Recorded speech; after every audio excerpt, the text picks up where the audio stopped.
अगर आप भी शिव की भक्ति और कृपा पाने के लिए सावन के सोमवार का व्रत करते हैं तो इस कथा से भोलेनाथ को प्रसन्न कर सकते हैं।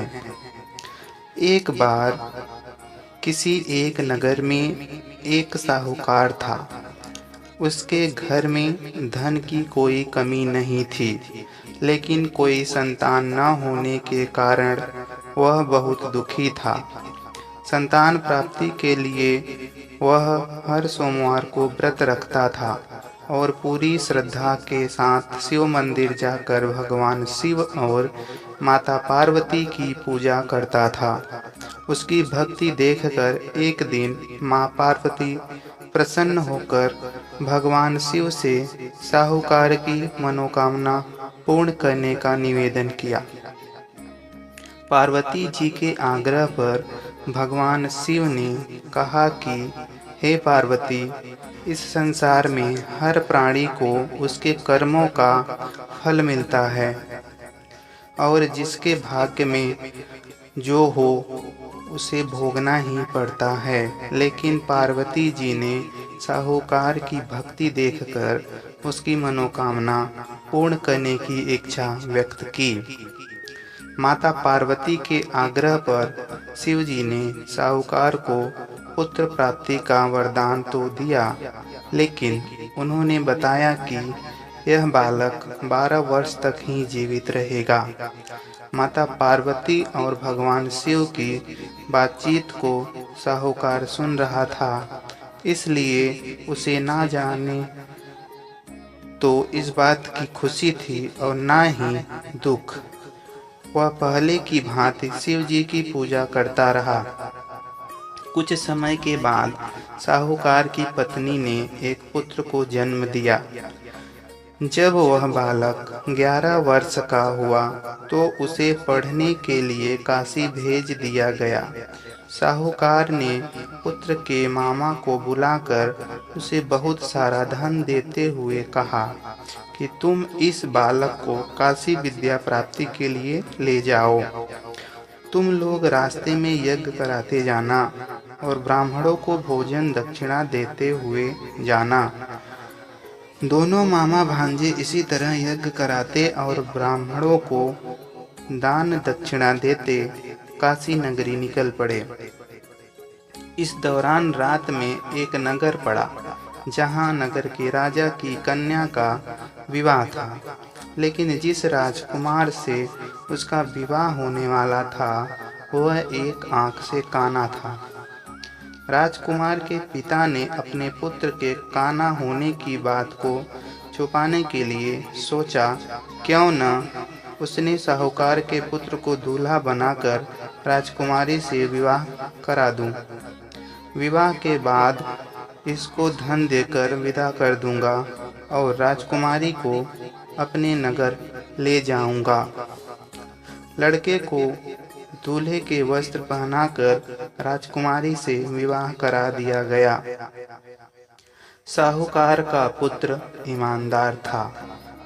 उसे यह बात सही नहीं लगी, इसलिए उसने अवसर पाकर राजकुमारी के दुपट्टे पर लिखा कि तुम्हारा विवाह तो मेरे साथ हुआ है, लेकिन जिस राजकुमार के संग तुम्हें भेजा जाएगा वह एक आंख से काना है। मैं तो काशी पढ़ने जा रहा हूँ। जब राजकुमारी ने चुन्नी पर लिखी बातें पढ़ी तो उसने अपने माता पिता को यह बात बताई। राजा ने अपनी पुत्री को विदा नहीं किया, फिर बारात वापस चली गई। दूसरी ओर साहूकार का लड़का और उसका मामा काशी पहुँचे और वहां जाकर उन्होंने यज्ञ किया। जिस दिन लड़का 12 साल का हुआ उस दिन भी यज्ञ का आयोजन था। लड़के ने अपने मामा से कहा कि मेरी तबीयत कुछ ठीक नहीं है।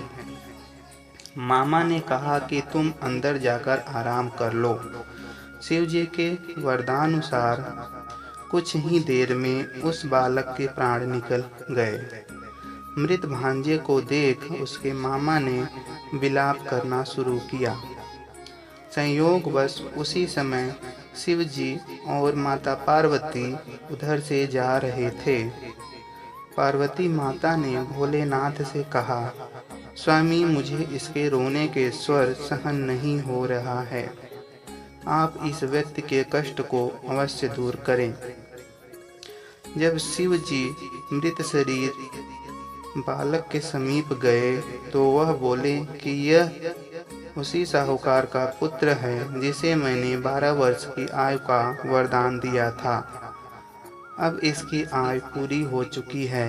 लेकिन मातृभाव से विभोर माता पार्वती ने कहा कि हे महादेव, आप इस बालक को और आयु देने की कृपा करें, अन्यथा इसके वियोग में इसके माता पिता भी तड़प तड़प कर मर जाएंगे।